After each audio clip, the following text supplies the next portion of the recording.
Jharkhand CID ने सरकार को 64 ऐसे संगठनों की सूची सौंपी है जिन पर प्रतिबंध माओवादी संगठन भाकपा माओवादी से सांठगांठ का आरोप है। इस सूची में झारखंड में तूफान खड़ा कर दिया है और इस सूची में फादर स्टेन स्वामी का संगठन, सालखन मुर्मू का संगठन और दयामणि बारला जैसे समाजसेवियों का संगठन भी शामिल है।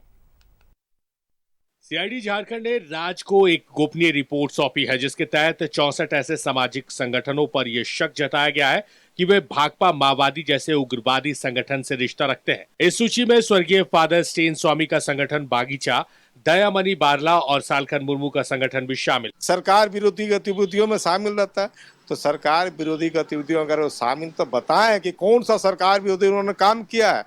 अगर फादर स्टेन स्वामी गरीबों की आवाज उठाते थे, मुख्यमंत्री गए, हाँ, अब मुख्यमंत्री तक गए हैं।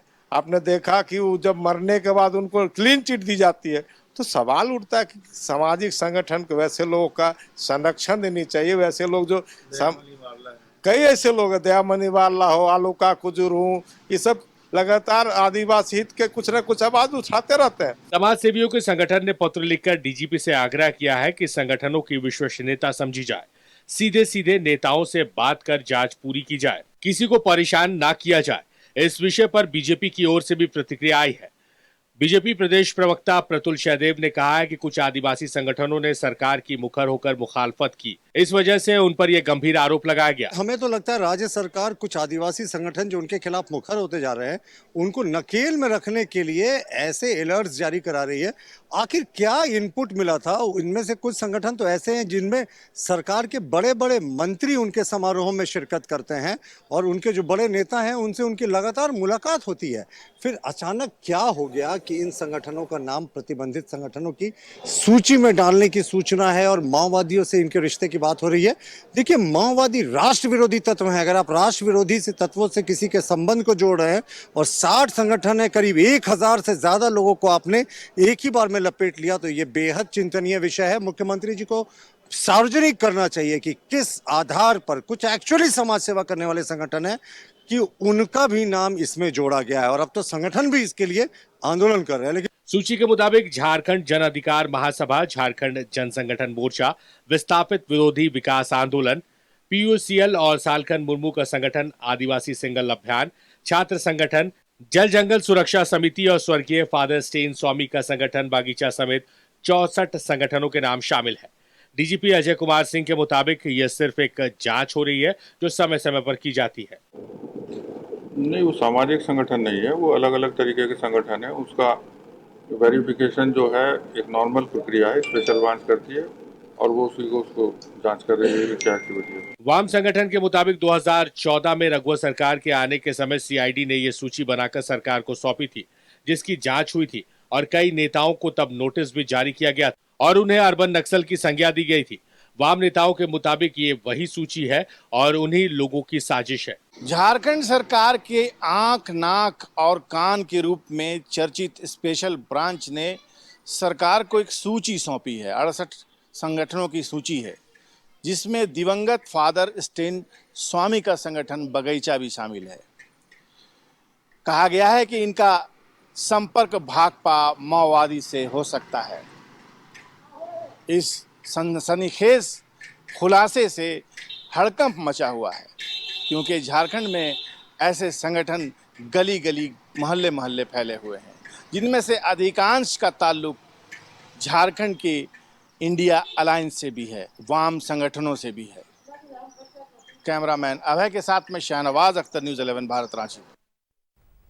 और सीधा जुड़ेंगे, सहयोगी इमरान हमारे साथ मौजूद है। इमरान, ये अगर ऐसी बात सच होती है तो ये बहुत ही चिंता की बात होगी, क्योंकि कई ऐसे समाज सेवियों का संगठन है जो लोगों के लिए काम करता है, समाज के लिए काम करता है, लेकिन जो झारखंड सीआईडी है उन्होंने जो 64 संगठनों की सूची सरकार को सामने पेश की है उसमें कई ऐसे नाम शामिल हैं जो समाज सेवी है और राज्य के हित के लिए काम करती है।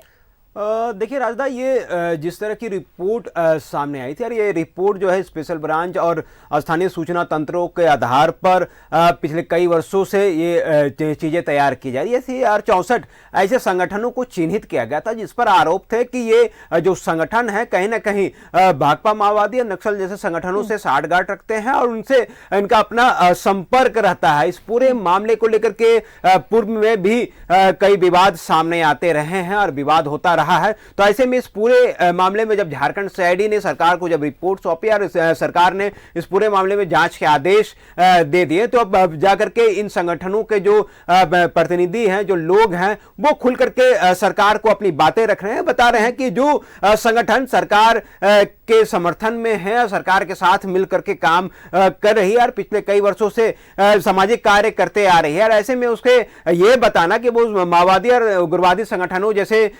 संपर्क में है और उनका संपर्क इस तरह की चीजों से है और झारखंड पुलिस अब इन संगठनों की जांच करेगी। तो एक उथल पुथल सी मच गई। कई छात्र संगठन के रूप में है, कई सामाजिक संगठन है, कई अलग अलग ऐसे संगठन है जो इस तरह के गतिविधियों में शामिल होने का आरोप लगाया गया, जिसमें सबसे प्रमुख जो नाम सामने आते हैं उसमें फादर स्टेन स्वामी का नाम सामने आता है, बगीचा संगठन का। ये वो संगठन है जो पिछले दिनों जब फादर स्टेन स्वामी का गिरफ्तारियां हुई थी मुंबई में अर्बन नक्सल के मामले को लेकर के, तो उस वक्त झारखंड सरकार के मौजूदा मुख्यमंत्री हेमंत सोरेन सहित मौजूदा इंडिया अलायंस के कई लोगों ने इसका विरोध किया था कि फादर स्टेन स्वामी और उसका संगठन जो है इस तरह की किसी भी गतिविधियों में शामिल नहीं रहे हैं। तो ऐसे में जो NIA और दूसरे एजेंसियां जांच कर रही है, वो किसी न किसी चीजों से प्रभावित होकर के फादर स्टेन स्वामी को अर्बन नक्सल के में ला करके, संज्ञान में ला करके इस पर दबिश बनाई जा रही है, कार्रवाई की जा रही है। इनके साथ साथ जो है उस वक्त काफी विरोध हुआ और आज की तारीख में इस बगीचे को भी, जो कि फादर स्टेन स्वामी जो आज इस दुनिया में नहीं है, उनके संगठन को इस सूची में शामिल कर रखा गया। 64 में ये भी नाम शामिल है। तो ऐसे में सरकार को बताने चाहिए थे तब उसने जो विरोध किया था, तब ये सारी चीजें क्या थी। और अब अगर आप जांच के आदेश दे रहे हैं, जांच कर रहे हैं, खाली जांच ही हो रही है मान लीजिए नाम के लिए, तो फिर आखिर इस तरह की चीजों को क्यों दिया गया? तो कहीं ना कहीं मिसकम्युनिकेशन सारी चीजें हुई हैं।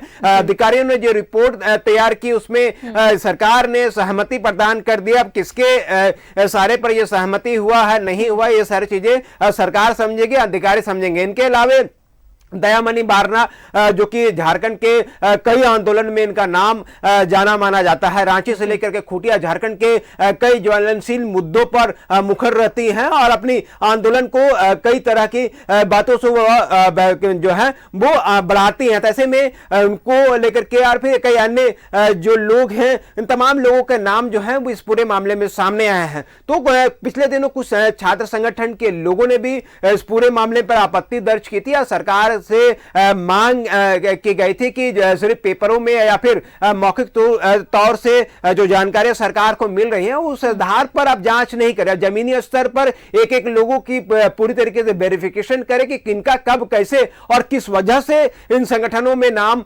सामने आया है और कैसे ये लोग माओवादी और उग्रवादी जैसे संगठन से साठगांठ रखते हैं। तो कई संगठन है जिनके नाम जो है सूची में डालने के बाद एक तरह से कहें तो कई उथल पुथल की स्थिति जो है वो शुरू हो गई थी। कई विरोध प्रदर्शन और आने वाले दिनों में इस पूरे मामले को लेकर के प्रतिनिधि मंडल सरकार या फिर मुख्यमंत्री या फिर दूसरे सरकार के जो प्रमुख लोग हैं उनसे मुलाकात कर सकते हैं। हालांकि डीजीपी ने कहा कि एक नॉर्मल प्रक्रिया है जिसके तहत हम समय समय पर इस तरह की चीजें पर कई संगठनों पर जांच करवाते हैं और जांच करवाने के बाद ये सारी चीजें देखी जाती है। लेकिन मुझे जहां तक याद है कि 2014 से पहले जब रघुवर दास की सरकार थी तो उस वक्त भी एक सूची तैयार हो रही थी और सूची में तमाम उस वक्त भी आदिवासी संगठन के लोग ही थे, उस वक्त भी आदिवासी संगठन के जो कई सामाजिक संगठन हैं उन सूची में शामिल थे। लेकिन उसके बाद से लेकर अब तक का जो सफर में कई सिनेरियो जो है वो बदले हैं। रघुवर दास से आज के तारीख में एक आदिवासी मुख्यमंत्री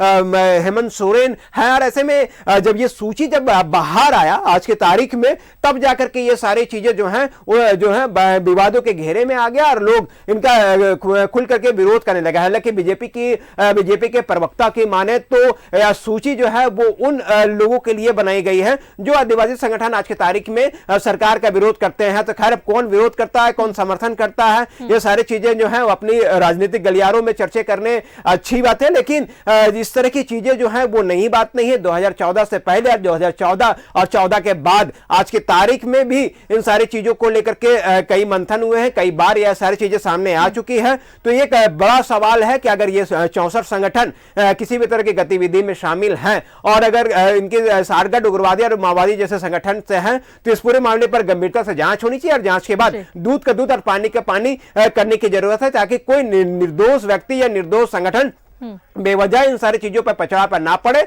ना ही उनकी बदनामी हो। क्योंकि ये कई ऐसे संगठन हैं, कई ऐसे सूची में शामिल जो कई ऐसे संगठन हैं जो झारखंड में झारखंडियों की आवाज उठाने में ये खुल करके काम करते हैं और खुल करके सड़कों से लेकर के सदन के बाहर तक जो है आवाज उठाने का काम जो है इन संगठन के प्रतिनिधि या फिर नेता के रूप में लोग जुड़े हुए हैं। तो ऐसे में देखना होगा कि आने वाले दिनों में इस पूरे मामले को लेकर के क्या कुछ पहल किया जा सकता है, सरकार की तरफ से क्या कुछ जवाब आती है, झारखंड पुलिस मुख्यालय इस पूरे मामले में इन संगठनों को क्या कुछ क्लीन चिट मिलती है या फिर नहीं मिलती है। तो ये सारी चीजें देखने वाली बात होगी। लेकिन जिन 64 संगठनों के नाम शामिल किए गए थे, जिसमें स्टेन स्वामी, दयामणि बारना सहित ऐसे कई लोग शामिल हैं जिनका नाम शायद मैं भूल भी रहा हूं, तो ऐसे में इन तमाम लोगों के कार्यकाल को देखना होगा, समझना होगा कि एक लंबा फेयरिस्ट है जो समाज के रूप में, आदिवासी मूलवासी के रूप में ये लोग झारखंड में रहते हुए कार्य कर चुके हैं। अब झारखंड पुलिस के लिए बेहद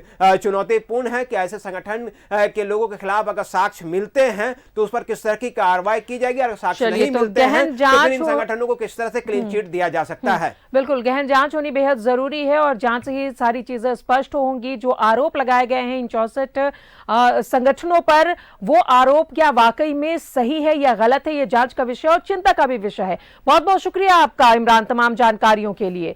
तो सीआईडी ने 64 ऐसे संगठनों की लिस्ट राज्य सरकार को सौंपी है जिसमें ये आरोप लगे हैं कि ये भाकपा माओवादियों से साठगांठ है इनका।